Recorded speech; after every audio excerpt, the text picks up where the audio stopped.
Florida to Bobby. Come in. Check. I could hear you. 3. I could hear you. Could you hear me? We can hear you. Yeah, we can hear you. How Fantastic. How's America? Tell me, how's America? Amazing. Such fun. Oh my Really God, good. honestly. Yeah, really good. How's Scotland? Well, it's actually not too bad. The weather is actually really nice, but a little cloudy. A little cloudy. So yeah. Yeah, it's actually raining here at the moment. We've just had a big thunderstorm, so yeah, don't think it's all So kind of. let me get this straight. You Islanders are whining already. We're not even admitted into the ship. Yeah, so. yeah. I was going to ask you, are you in Florida, aren't you? You certainly are. Yeah.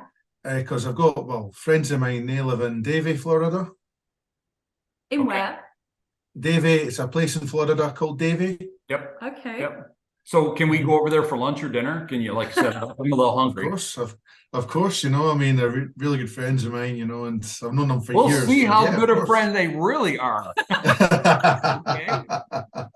So I'm so sorry, but Bobby's such a sweet gentleman, and you're just rude and obnoxious. He looks sweet. Yeah. I'm not. Yeah. Okay. Yeah. Now I did see that you're an award-winning, you're writer, director, actor, all these awards. My God, I expected to see all the awards behind you, kind of like what Melissa was going to do. They're in my living room. I know. They're in my living room, but I just like my living room is like I wouldn't say it was a shrine, but it's just like got a few things which a few photos here and there, and just a couple of some of my awards, and I'm still waiting on another one, so I'm excited about that. Amazing. But it's just it's the actual thrill of doing stuff, being creative, which is to me the biggest thrill. Other than if you get something else, that's an added bonus. So I was saying to Steve, you've been writing a novel. Yep. How's that coming along? It is coming along. Honestly, Melissa, I am so excited. I cannot wait to share this with you guys. Honestly, wow. It's this time next year. The first one will be done, okay. And that's set. And it's about I'll kind of tell you what's a little bit about. It's about a man who lives 100 years and he sees a lot of things along the way. It starts in the year 1979, ends in the year 2074, and there's 3 main characters in it, and that's all I'm going to say. Okay. And that's set mostly in Scotland and Edinburgh, but it's going to be parts of it's going to be New York and all over the world. Okay. And there's going to be a second one which I'm going to do, and that's going to be set in Appalachian Mountains in America.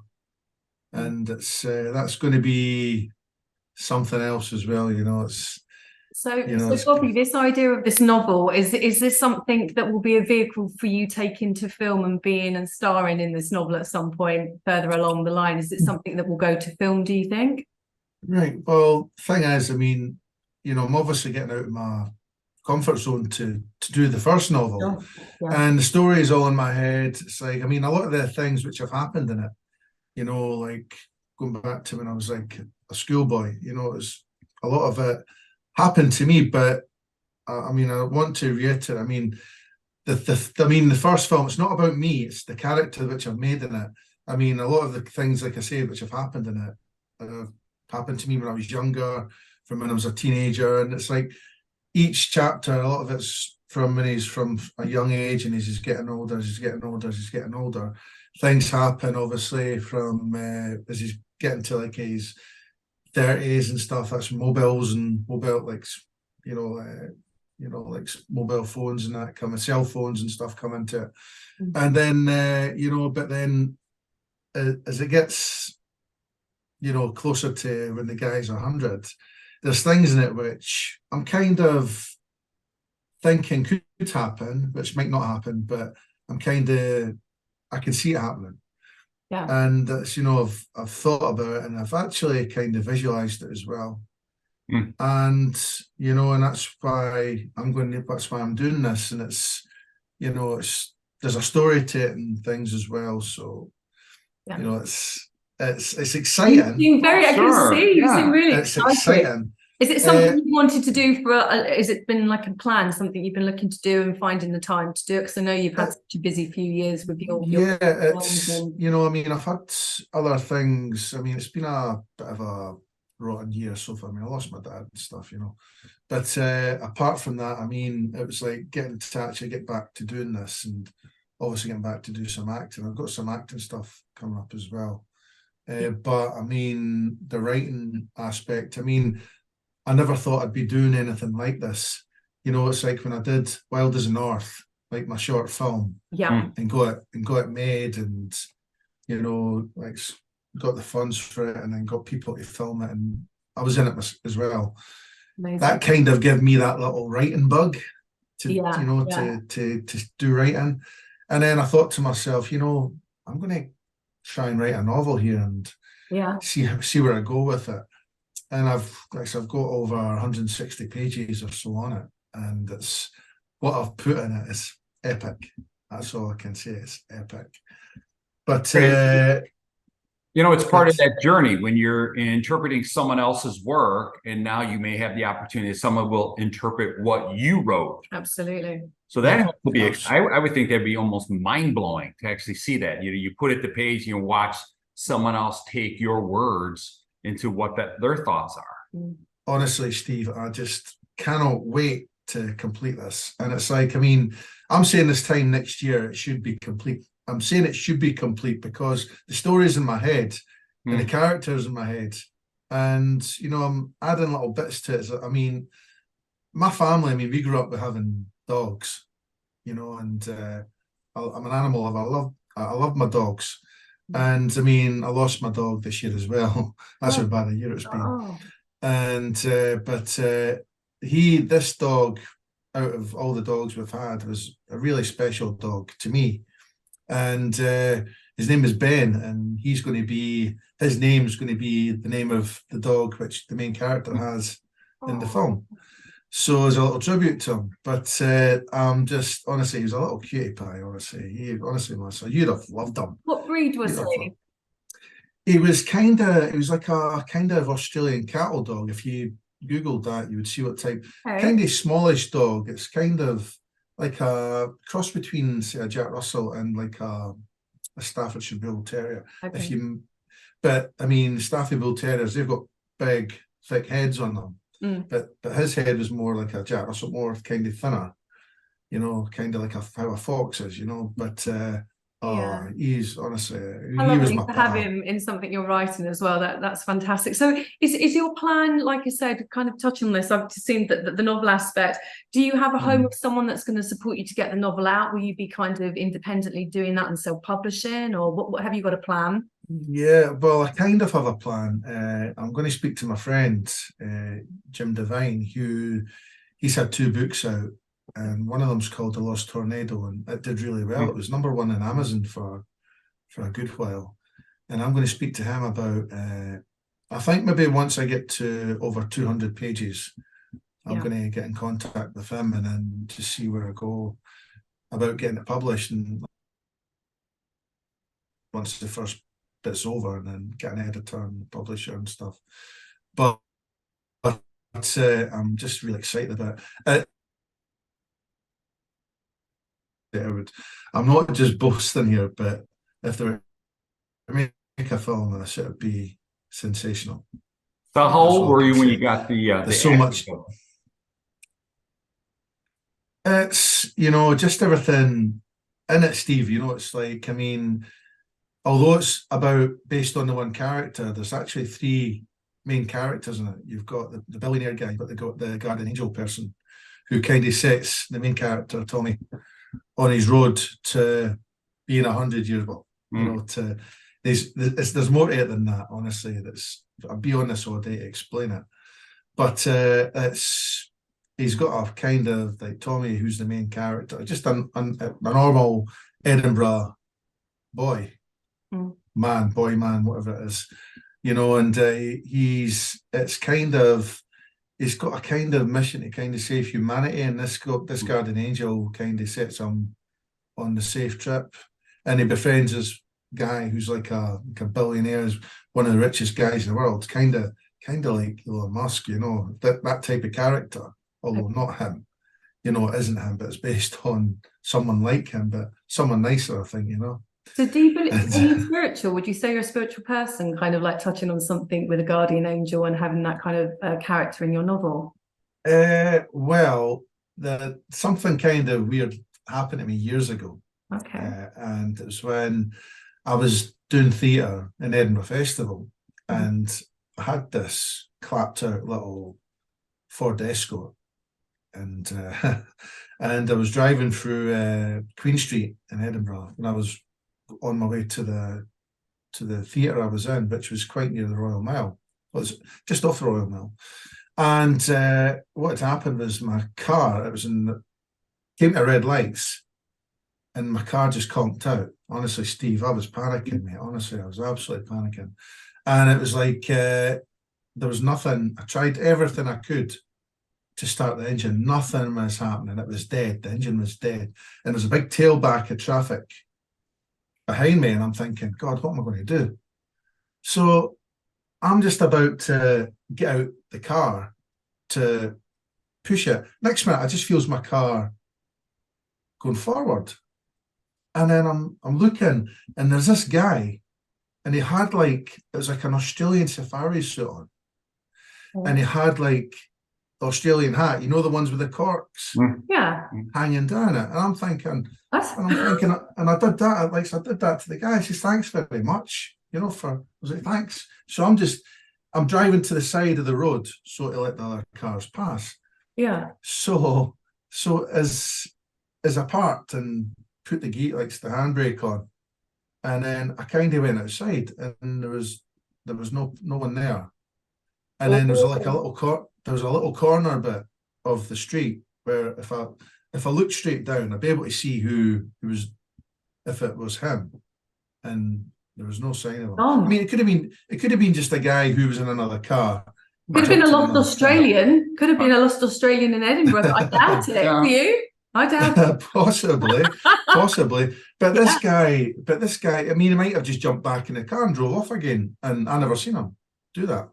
So, I mean, this was kind of like, to me, it was like a guardian angel who right time, right place. Yeah. So I guess that kind of maybe was one of the inspirations for the guardian angel aspect. I was checking out, actually, I saw that you've been rubbing shoulders with a lot of Hollywood stars, etc. And the wonderful Jane Badler, who played Diana in V, obviously gave you some amazing compliments about your acting ability, you as a person. How did that feel?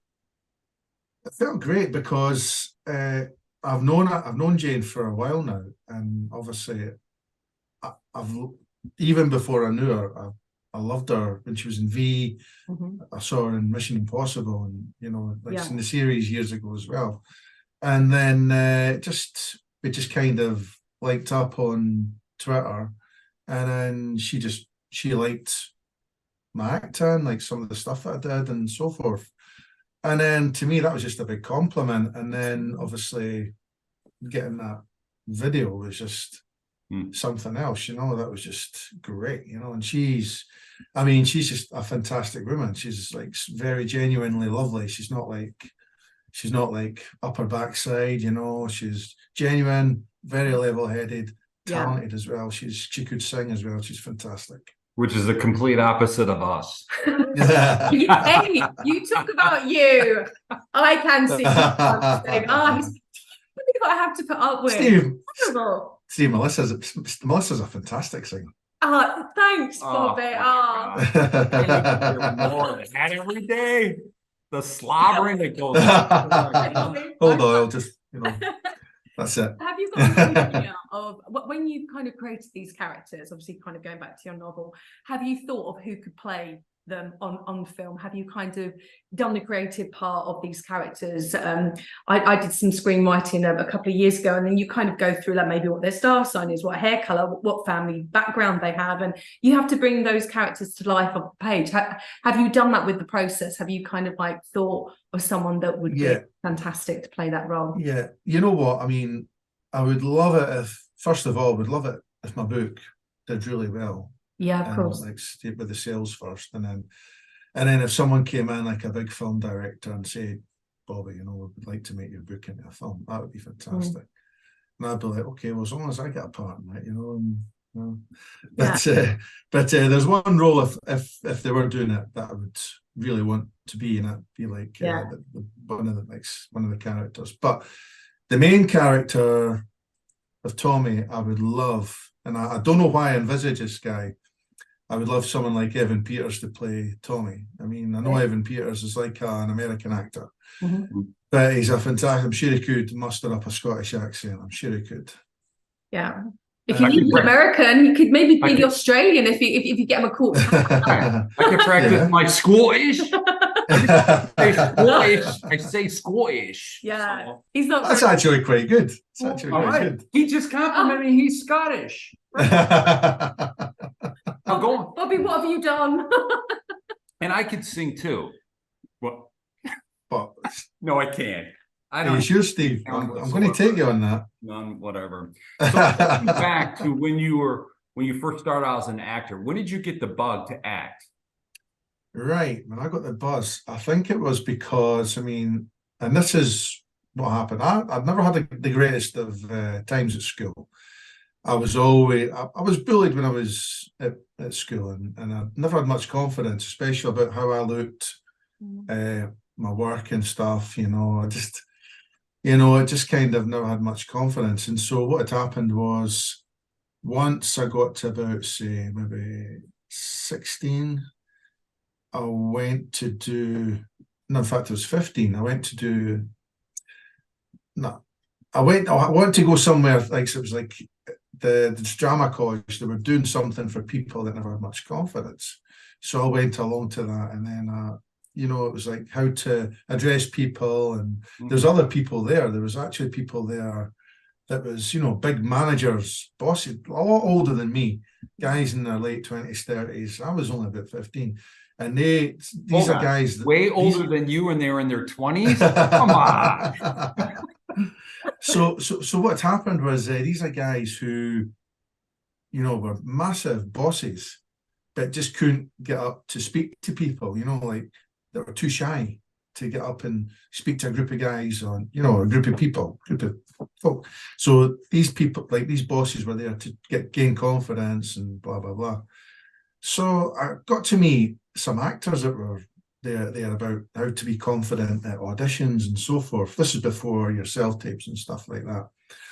And what had happened was I says to them, what are you doing? Blah, blah, blah. And they said, oh, we've got some auditions coming up for drama school. And I'm like, drama school?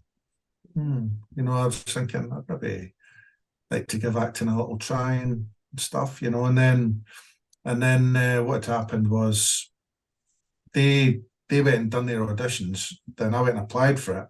I kind of told them, yeah, I'd done this, I'd done that. And I never really done anything. Oh, you tell a And then you lie, Bobby. I told them I'd be fibber. Bobby, that's acting. That's acting. Yeah. So what I did was I had to learn 3 things to get into drama school. 3 different So one thing which I did, which I'd never really done at school, was study these 3 characters. And I still remember one of them was Peer Gynt, the lumberjack guy, and then had to do ad-libbing for, you know, as though I was sweeping in the park and talking to someone who was sitting on the park bench type thing. I did that. And to cut a long story short, I actually got in. I got into drama college. Wow. But to cut a long story short, I was only there because then you never had, it's different from how it is now. You know, you had to have grants and stuff to get in. But, you know, it's like my mum and dad, they were, bless them. I mean, they were working class people. They weren't willing to fund. They didn't want their son to do acting. You know, my dad wanted me to work with him in Leaf docks, you know, as like working on the docks, you know, lifting cargo and stuff like that, you know. So, but so I was there for a little while, then I had to come back out again, and which was sad because I left some nice people. Yeah. But yeah, just one of those things. But it gave me the buzz to do acting, and I got involved in different drama groups and did theatre, which I remember back when I first did it, I was terrified of doing it. But again, it's something that you're scared of, but you want to keep on doing it. Yeah. And that's how I did it, and it was some great, just great experiences, and it was great. What did your family think of your transition into acting? I take it no one in the family was doing that based on what you said, your dad working at the docks and coming from a middle-class family. Was there anyone else that was kind of the acting type or the thespian type in the family? Yeah, well, what had happened was my dad, I mean, he wanted me to work with him in the docks, and it's like, when I kept on telling him, I said, look, I want to be an actor, I want to do acting. They're like, you can't. They're like, get a proper job, earn money, blah, blah, blah, blah. And, I did different jobs, and, I earned some cash and stuff like that. I just wasn't very fulfilled, and I just wanted to keep on doing it. And I just kept on networking with other people and other drama groups. And at the time, I mean, you never had the networks you get now that could, like which I've had, where I could like make films in Scotland and down in England, and it's just now the world's like a smaller place, and it's like, so where can Outlanders find more information about the films you've been in, and what's been your biggest kind of film success to date? Right, biggest film and success to date. I mean, I made a little appearance in Outlander just as a little cameo. Yeah. And this was way back in series 5, I think it was. Years back, about 4 or 5 years back. 4 years, I think it was. And that was interesting. But the best thing I've did, I reckon, I don't know, maybe I would say my short film, because winning awards for it, but I reckon The Droving, which is on Amazon, which is on Prime Video, is the character I played in it was kind of not me, I'm not like a bad person like this person is. I have checked this out. It is a darker character for you, especially with your nature and how bubbly and warm you are. It is a darker character, isn't it? Was that hard for you to go into that transition? Well, it was, but in a way, it was kind of strange because, I picked up a really bad knee injury in it, before I did it. And what happened was I'd put on quite a few pounds. I was about maybe over a stone heavier than nearly 2 stones heavier than what I am just now. Okay. And there was some running scenes and stuff in it, which I did all right, but my knee was still a little bit niggly. But just the people, the young, we filmed that down in the Lake District, just off Cumbria, like St Cumbria there, and Penrith, Ambleside. Ambleside was the main place where we actually filmed the scenes as well. And, it was just fantastic. It was a great experience going down there. These filmmakers who I was filming with were so, they were absolutely top-notch, talented young people, and it was just a great cast as well. It was just great to be a part of that. So if you do get the opportunity to watch The Droving on Prime Video, watch it. And I'm not just saying that, I'm not being biased. I've seen the little snippet, and I definitely will be checking that out. I could certainly see. I think it would be kind of easy to write you as a very bad man, kind of like the Happy Assassin, 4 shots and so like, I feel pretty good, bang, bang, bang, and Big Mac. Absolutely. But it's like, it was an experience to have did something like that, because, but it was like in my short film, I sent you a copy of my short film, didn't I? You did, yeah, it's fantastic. Did you like it? I did really, really like it. I think the beauty, of your roles and the clips that you've sent to me is there's such variance in your kind of acting ability as well. And obviously I wasn't expecting the kind of darker side with your other character.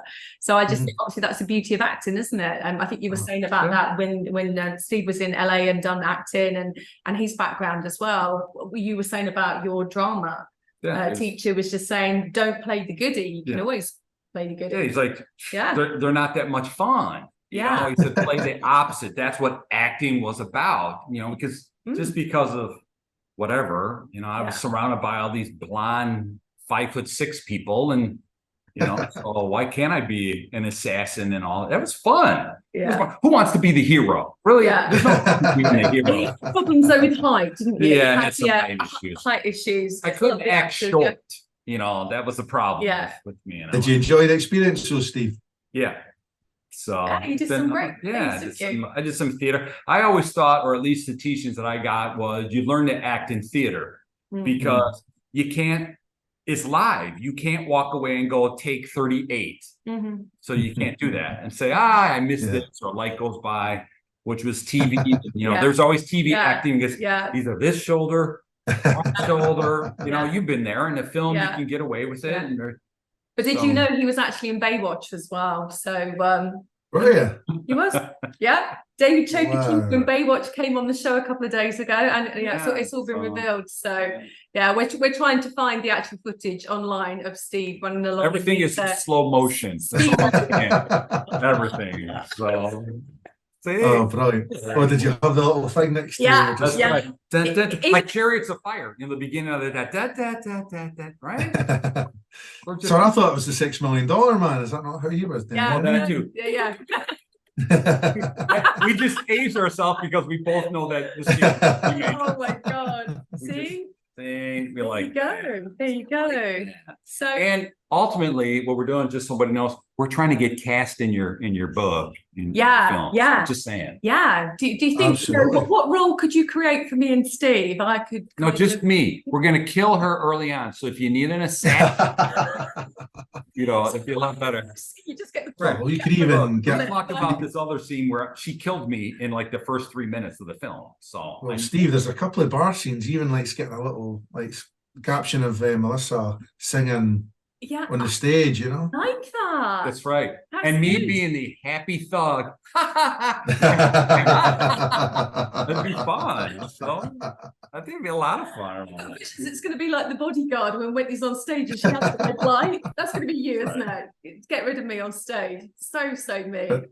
Oh, definitely. But I'm sure I could fit you both in it. Oh, bless you. We're playing with you. No, we're not. I am. No, oh, so what's the next few months hold for you? You're going to finish your novel. Have you got anything else in the pipeline? Right, next few months. Well, what I'm actually planning on doing is obviously just more or less concentrate on just doing. I'm really, really determined to do the first one. Because I'm just want to just get my head down. Just do that. Anything else which comes along, as I say, it'll be an added bonus. But I'm just, once I kind of, maybe in the next 2 or 3 weeks, get a little holiday and just just to kind of refresh myself and then come back. I'll meet you down here. We'll put you in some red Speedos. Yeah, we've got the people the blow-ups on the pool. I wouldn't want to frighten people away, Steve, just... It's fine. It's so empty around the pool every time we've gone down with the production. It's like where is everyone gone? It's just they do run, but it's all really good fun. Bobby, where can our listeners find out more about you? Sorry, what was that, Melissa? Where can our listeners find out more about you? Online, social media links. Yeah, just like obviously on my Twitter. I mean, I've did quite a few interviews. I did another interview from America, it's about my film, not that long ago as well. That's online. And just as I said, just on like YouTube, on like on my Bobster's Pod Blast. Obviously, like my thing which you did as well. Amazing. That was great fun to do. But but I'm just kind of, obviously, and that's another thing as well. Sorry, over the next few months, getting more people in the Pod Blast. Get you on it sometime as well, Steve. You want Steve? Oh my God! Wow. Even better. That's how that works. I'd love to be on that. You know, it's what's interesting is people don't really have me on shows because this is what I do for a living. Yeah, and he's an annoying American as well. So yeah, they just That's true. Versus Mallet, she could sing. She could sing the, I'm angelic, and I just polished my halo. Oh my God, Bobby, it's an absolute pleasure to have you on our show. We'd like to have you come back. And before we go, one last question: are you still practicing your art of acting now that you're writing and doing other things? How do you go about making sure that you still got your acting chops? Well, what I do is, and in fact, what I'll do is I'll actually send you a couple of stuff which I've did. You know how actors nowadays get self-tapes? I enjoy the art of doing a self-tape. And what that is, it's like, I mean, I like to read up on different characters. I like to just, again, get out of my comfort zone and just video how I would act out a scene from a character. I love that. Either in a play or a film. And, you know, that's one of the things I do as well. And I like to kind of do that with some of my acting chops. Just, you know, it could be something from Shakespeare. It could be something from something like The Shawshank Redemption. It could be, you know, something from like a movie. Something from like Dumb and Dumber. Yeah, that's us. Oh, it could be. It could be. So, Bobby, if you were our agent and you had to give us that is scary. It's not. Yeah. So we will do our first self-tape, I think, for Out Loud. Yeah. So what character has Steve got to be? And we'll send this to you and we'll get it online. Okay. Steve would have to be someone like... Take notes. I'm taking note. Someone like Bryan Cranston's character on Breaking Bad. Okay. Breaking Bad, Okay, Breaking Bad, okay. That fits my personality. Yeah, maybe. Yeah, maybe. And who? What's his name again? Is it Heidelberg or something? I can't remember his. I'll do some research. Okay, we can see if Steve hits it. And who am I going to be, Bobby? You could be someone like, I don't know. You'd maybe some kind of, I don't know, some. Put him on the spot, and I'm really mean. Yeah, maybe like a Ripley from Alien, maybe. Like no, you know, something like that, you know. You already did the angelic thing. Right, these self-tapes will be done today, and you need to mark them and say if we've got any credibility. I will do. I will do. I'm looking forward to seeing these, by the way. Looking forward. They're going to be good. We just need to put them under lock and key, and you need to sign the NDA, okay? Because our careers will over. Bobby, thank you so much for coming on to Out Loud today. It's been you're welcome, Melissa and Steve. Honestly, it's been such a pleasure. It's been fantastic. Thanks so much. Good luck with the novel. We want the first signed copy.